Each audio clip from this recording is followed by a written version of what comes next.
अस्सलाम वालेकुम नाज़रीन। प्रोग्राम हक़ाइक़ नामा के साथ हाज़िर खिदमत है जनाब। तो रमज़ान का बाबरकतों वाला महीना शुरू है जनाब। इस बाबरकत महीनों के हवाले से जी अल्लाह ताला सब की मुश्किलें आसान करे, मुल्क के पाकिस्तान के अंदर अपनी रहमतों का नज़ूल फ़रमाए और बरकतों का नज़ूल फ़रमाए। इस रमज़ान के महीने के अंदर जितने भी दुनिया से मुसलमान मर्द बच्चे बूढ़े जवान रुखसत हो चुके हैं, हमसे हमारे प्यारे रुखसत हो चुके हैं, अल्लाह ताला सबको जन्नत में जगह दे और उनके दर्जात बुलंद करे। तो नाज़रीन, हमारे एक बहुत ही अच्छे दोस्त जो शाहज़ब जुवैद चढ़ा साहब, उनके बुज़ुर्ग मोहतरम जो जुवैद इकबाल चढ़ा साहब इस दुनिया फ़ानी से रुखसत हो चुके हैं। उनकी शख्सियत के हवाले से आज के प्रोग्राम में डिस्कस करेंगे। इंजीनियर मोहम्मद अली मिर्ज़ा साहब और इमरान रियाज़ ख़ान आफ्ताब इकबाल के अंदर जो नूरा कुश्ती चल रही है, इस हवाले से जी डिस्कस करेंगे कि मुल्क के अंदर कुछ भी हो, इमरान खान तो डिस्कस होता रहेगा, चाहे वो उसके ख़िलाफ़ बात जा रही है चाहे उसके हक़ के अंदर बात जा रही है। इस हवाले से थोड़ी सी डिस्कस करेंगे। तो प्रोग्राम को एंड तक देखिएगा और चैनल को लाइक और सब्सक्राइब ज़रूर कीजिएगा ताकि बर वक़्त आप तक आने वाली वीडियो पहुंच सकें।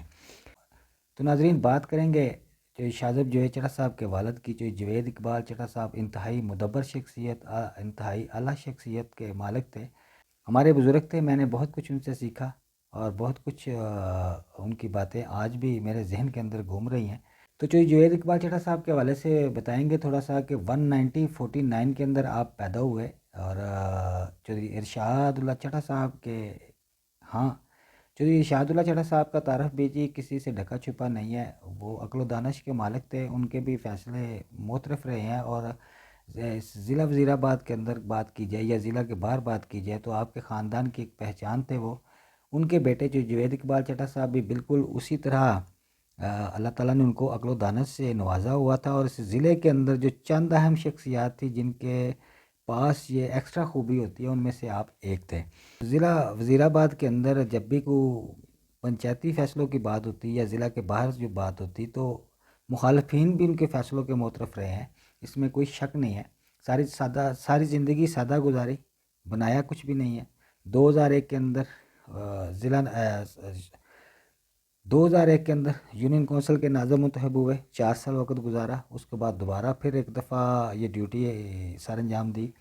इसी तरह उन्होंने बाकायदा तौर पर काफ़ी अर्सा तक वो इस सीटों के ऊपर रहे। अवामी खिदमत में उनका एक नुमायाँ मुकाम है और नुमायाँ किरदार के वो मालिक रहे हैं कि कोई भी ये शख्स ये नहीं कह सकता कि उन्होंने इस सारी सियासी बिसात के अंदर, हालांकि जो रिहामन हसन चड्ढा साहब के दस्ते रास्त भी थे, सियासी दस्ते रास्त थे उनके, बड़े करीब तरीन उनका जो मामलात चलते रहे हैं, उनके सियासी सफ़र बड़ा इकट्ठा चलता रहा है और उनके बड़े मुआवन रहे हैं जो जुवैद इकबाल चड्ढा साहब।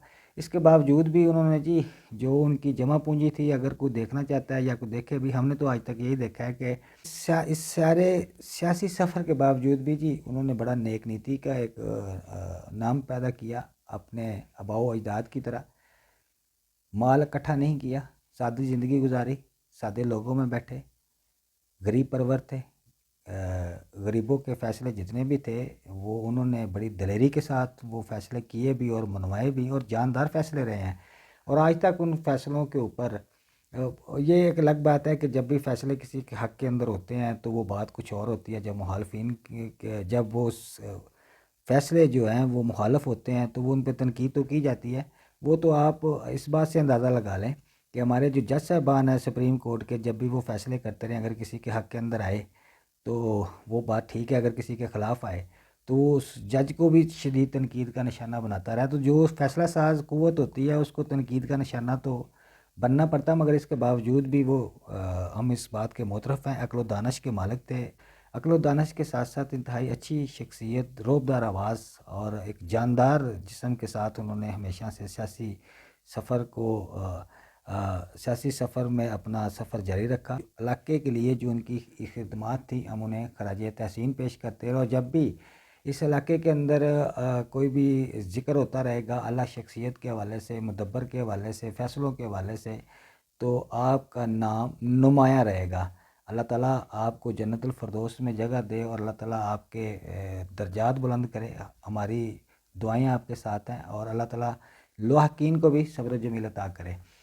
تو ناظرین دوسری بات یہ ہے کہ جو ملک کے اندر نورا کشتی چل رہی ہے پچھلے کچھ دنوں سے، محمد علی مرزا صاحب جناب، جنہوں نے مولویوں کا لبادہ اوڑھ رکھا ہے، کبھی کسی فقہ کے حوالے سے وہ جناب تنقید کرتے ہیں، کبھی کسی فقہ کے حوالے سے تنقید کرتے ہیں، تو آج کل جناب انہوں نے باقاعدہ طور پر ہٹ کیا ہوا ہے جی ملک کے معروف جو تجزیہ نگار ہیں، اینکر حضرات ہیں، آفتاب اقبال صاحب کو، عمران ریاض خان کو۔ تو پہلی تو بات یہ ہے جی کہ جتنا ہمیں پتہ ہے کہ ہمارا دین کے اندر سے اگر اخلاقیات، پورا دین جو ہے ہمارا اخلاقیات کے اوپر کھڑا ہوا ہے، تو جس کی زبان اچھی نہیں ہے وہ مسلمان بھی اچھا نہیں ہے، اور جس کے ہاتھ سے جس کی زبان سے مسلمان محفوظ نہیں رہے، میرا خیال ہے وہ مسلمان ہی نہیں ہے۔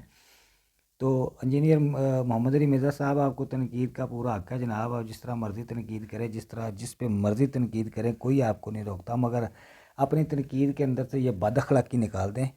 جس سٹیج کے اوپر، جس ممبر کے اوپر آپ بیٹھے ہوئے ہیں، تھوڑی سی مہربانی فرمائیں، اس کا تھوڑا سا بھرم رکھیں، تاکہ آنے والے لوگوں کو، آنے والے عوام کو یہ پتہ چل سکے کہ اس ممبر کے اوپر صرف درس دیا جاتا ہے، اور درس بھی اخلاقی درس دیا جاتا ہے، حلیمی کا، بردباری کا درس دیا جاتا ہے۔ آپ تو لوگوں کے کپڑے اتارنے پہ تل چکے ہیں، اور لوگوں کو اس طرح ننگا کر رہے ہیں جیسے پتہ نہیں گوال منڈی جیسی وہ باتیں ہو رہی ہیں جی۔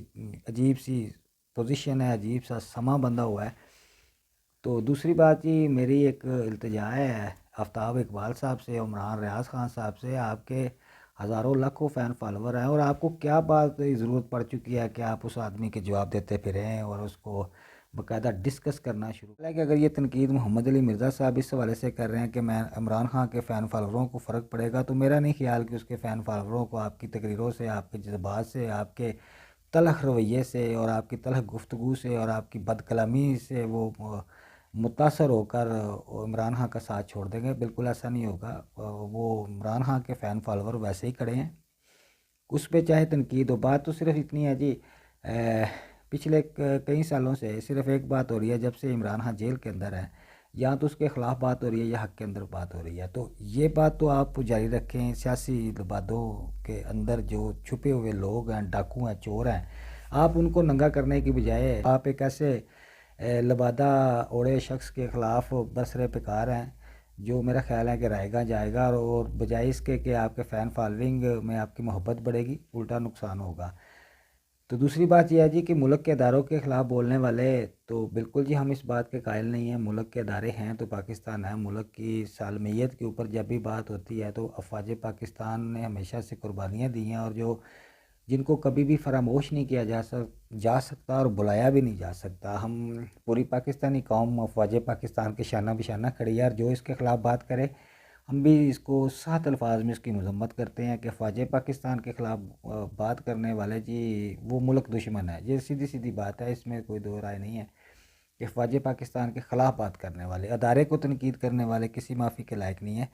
مگر مہربانی فرمائیں آپ بھی تھوڑا سا آفتاب اقبال صاحب، عمران ریاض خان صاحب کے اس حوالے سے سوچیں کہ آپ گوال منڈی والی گفتگو اور ایسے گوال منڈی والے مولوی سے الجھنے کی بجائے آپ ملک کے اندر جو جاری بحران ہے، جو معاشی معاملات ہیں، آپ اس پہ ڈسکس کریں، اور ایسے ٹائم ویسٹ نہ کریں جس طریقے سے آپ ٹائم ویسٹ کر رہے ہیں۔